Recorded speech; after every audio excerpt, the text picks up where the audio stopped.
So time to talk about the T20 World Cup for 2024. What you may have already heard is that the tournament for the men's version is expanding, and for the first time in its history, it's going to 20 teams. That's correct, but what many people don't understand, and what I'm going to try and guide you through from the beautiful Grange Cricket Club ground here in Edinburgh as the European final is underway, is how the teams are going to get there. 20 teams, yes, 12 of them have got there automatically, 8 through their performances at the last T20 World Cup, including a remarkable performance from the Netherlands beating South Africa on the final day at the Adelaide Oval to take a top 8 spot and qualify automatically for the hosts, USA and the West Indies, the two co-hosts. They get there too automatically. That makes 10 of the teams, and then the next two best ranked sides, which was Bangladesh and Afghanistan. 12 teams already in the pot. They're already there, but there's 8 more spots to play for.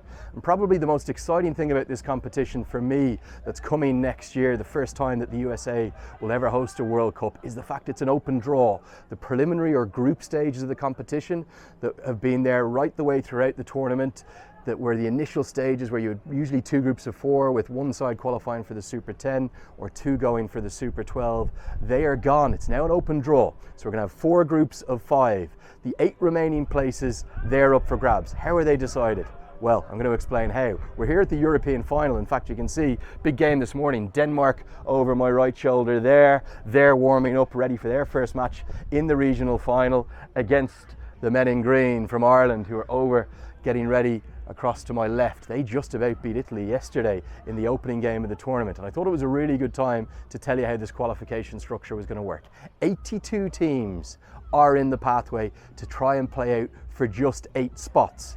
And unlike in previous years where there was a T20 global qualifier with the best sides from each of the regions coming together for what was in 2015's case here in Scotland and Ireland, and in 2019's case in the UAE, that tournament doesn't exist anymore. Now it's time for the pathways, for the regions to shine, for them to have their time in the sun, and fittingly we're in the sunshine, aren't we? So the way it works, 2 spots for Europe, 2 spots for Africa, 2 for Asia, and then 1 apiece for the Americas and 1 for EAP2. That makes up the 8. That was done on a syndication of the global rankings and where everyone was with the coefficients of their points.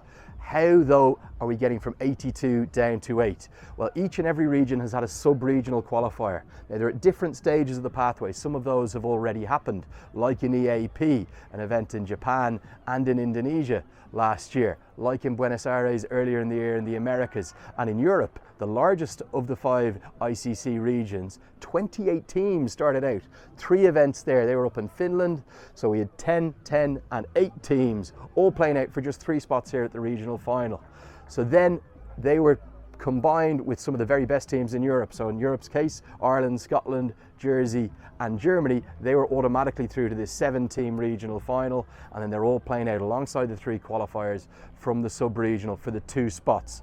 In a country or a continent like Africa's case, you would 2 sub-regional groups, 8 in each, and then there's only one other test nation in the reckoning alongside Ireland, my country. You've got Zimbabwe. They've got to get through the Africa qualifier because they didn't finish in the top 4 in their group down at the T20 World Cup, despite beating Pakistan, remember, in Perth. So the way it will work in Africa's case, you'll have those 2 original sub-regional groups, they're completed, and then the 4 qualifiers from those, 2 from each, have joined Namibia, then Uganda and Zimbabwe. They'll all play out. So let's talk about the 5 finals. The first one, well, it's already in progress. It started yesterday. Wins for Scotland, very impressive, against Germany, hammering them.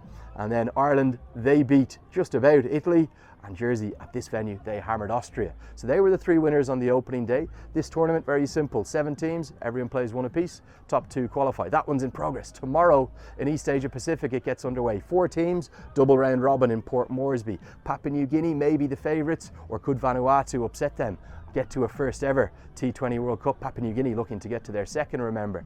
Then the bandwagon will move on to Bermuda in the Americas, where we'll see 4 teams play out, same format as EAP, double round robin.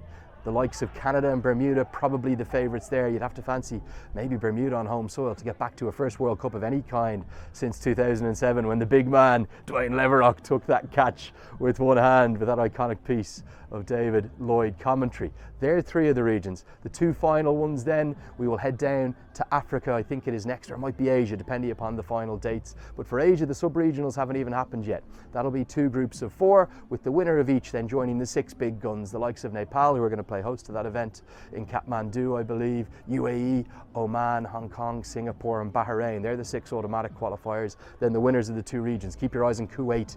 I'd expect them to win the Gulf region. Then down to Africa, we'll have a 7-team event again. Very simple, same structure as Europe. So that's how we go from 82 all the way down to 8. And what an opportunity for all of these associates, as well as Ireland and Zimbabwe, the 2 test nations in those 82 teams that are trying to get to a World Cup. For many, it could be the first ever appearance in a T20 World Cup. And what's more, with the group stages or the preliminary stages of the T20 World Cup gone, you know, if you qualify, you go in with the big boys. So the likes of Denmark, maybe they are 5 or 6 good performances away from going on to face Virat Kohli and Babar Azam and Shaheen Shah Afridi and all of the global stars of the game and the reigning champions, Jos Buttler's England. That's how good this structure is. That's how good the ICC pathways are now.